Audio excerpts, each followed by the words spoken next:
Hey, it's Derp Duck. Next movie review. It's a Danish kaiju movie called Reptilicus. And while I was at it, I just watched these other three movies because I haven't seen them yet. They are not 100% not on my list, but I figured I'll just watch them. So I'll just talk about them real quick. You got The Amazing Transparent Man. It's basically a version of The Invisible Man. Actually, I have a hard time remembering what happened in it. It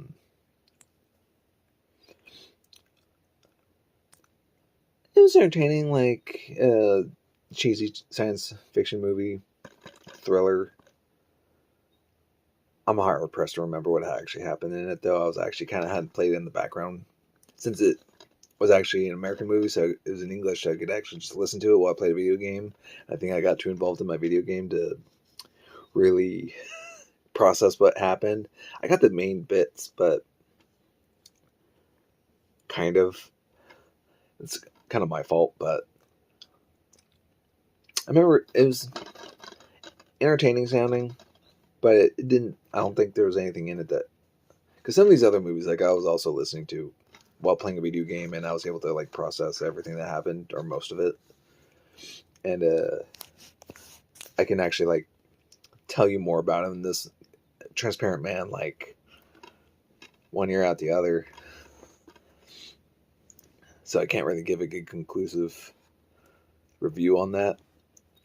It seemed fine.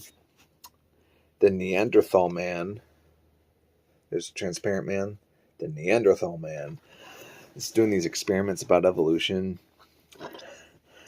And there's like, people are claiming there's like a saber-toothed tiger running around, which is portrayed by like an actual tiger, at least until it attacks, and so you see this like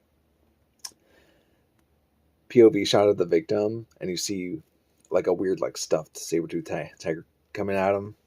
And I don't know if it's supposed to be like look like a normal modern day tiger with tusks, or if it's supposed to look like a saber-toothed tiger, but we're just having it portrayed by a regular tiger. I don't know. It's like an old cheesy 50s movie. And he eventually injects himself with the serum and turns himself into like a monkey caveman guy, almost like a weird mix of Mr. Jekyll, Dr. Jekyll, Mr. Hyde, and the Wolfman, kind of. There's like a fight where he's like wrestling the tiger. Yeah, entertaining. That brain that wouldn't die is one that I first heard about this because on one of the little games they did on Whose Line Is It Anyway, where they dub over a scene from an old movie. They picked this movie, and I never knew what that movie was called until recently. Well, more than recently, a few years ago. But I was like, oh, I can finally see this movie that they were making fun of. And honestly, I would actually like to see this movie remade today, because despite some of the, obviously the effects that they use are a little dated, it's cheesy, but the atmosphere and the tone was like very unsettling. And the acting, I thought, for the most part, was pretty good. And it was just like an uncomfortable movie, which is surprising for a movie this old and probably like really low budget. Like this guy's like almost like Frankenstein style experiments where he tries to attach new body parts onto, like, research to see if he can attach new body parts into patients to, like, if they lose a limb, they can put a new one or put in a new organ. But like other researchers are kind of frowning down upon it. And so he's like driving with like his I think it's like his assistant, like a nurse,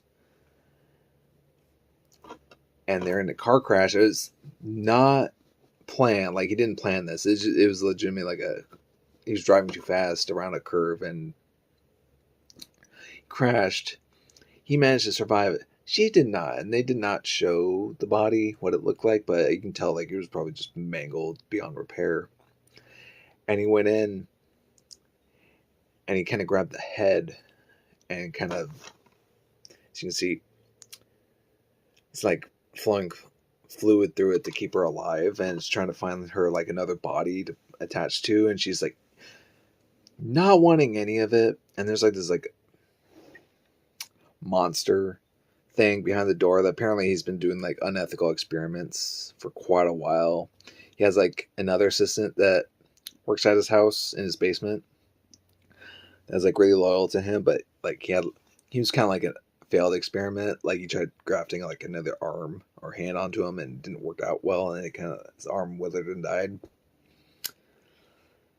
And like the monster behind the door you don't see until like the last scene, and when you finally do see it, it's like very goofy looking. Remind me a lot of like a more deformed version of Sloth from the Goonies.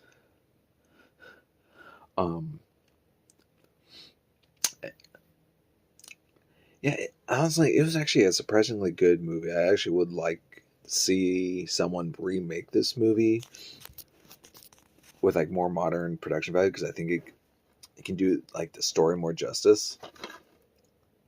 Like writing wise, I thought it was really good. It's just like, even at the time, I think it was probably considered low budget, but for what the budget had, I felt like it did a pretty good job of just like making you feel uncomfortable. And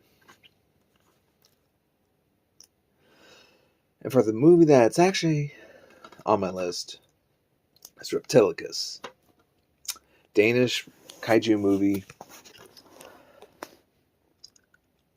kind of dragon-like, it's kind of like a long and serpent-like, but like an Asian dragon, but I think like aesthetically still looks more like a European kind of dragon. I think describe it's supposed to be like just like an ancient reptile. It's reptilian. That's basically the best thing they can do. They find like an old, like calcified tail of some unknown creature in the ocean. I can't remember if it's in the ocean or they dug it up from underground. I can't remember. And the movie was in English, and I was struggling to tell, trying to like look at their lips, because sometimes in the old movies, sometimes even it's hard to tell because maybe like the sound isn't quite syncing up with the video. Sometimes I don't know how much of that is just like the modern releases, it gets desynced, or if that was just how it was in the original release.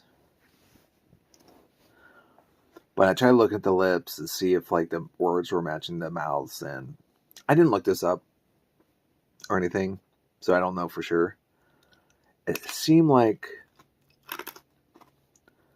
the words were matching the lips, and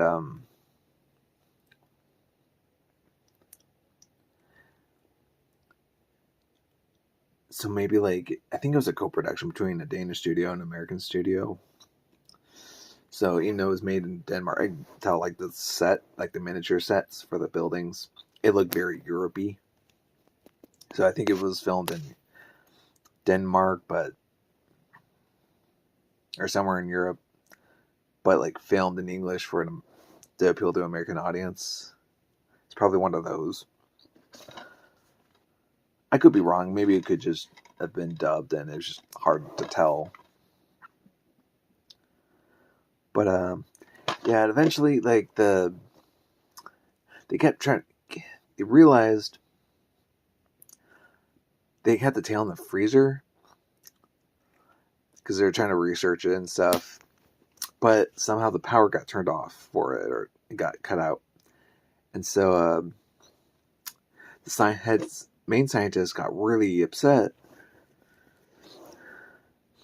So he's like, oh no, like it's going to be rotting and everything. It's completely ruined. And then they realize it's actually regenerating. And they're like, oh no, oh shit, like it's doing the opposite. So it's like, and they're like, Oh, and it eventually grows into like a big monster that's like a little like puppet thing, and it spews like goop. And after that, it kind of plays out like any other like monster movie you'd see. Usually, like kind of like the kind of monster movie you'd see outside of Japan, where it's just like army guys trying to find a monster, trying to figure out how to kill it. And they realize like, okay, if we blow off bits of it, it's going to grow into like multiple monsters. As like chunks fly off, and so I had to come up with a way to kill it without blowing it to pieces. It's actually a fun movie. Like, it's like a goofy ass looking monster. It does not hold up, but very entertaining. Like, I recommend it for anyone who wants to watch the giant monster movie from outside Japan. Alright, I'll see you in the next video.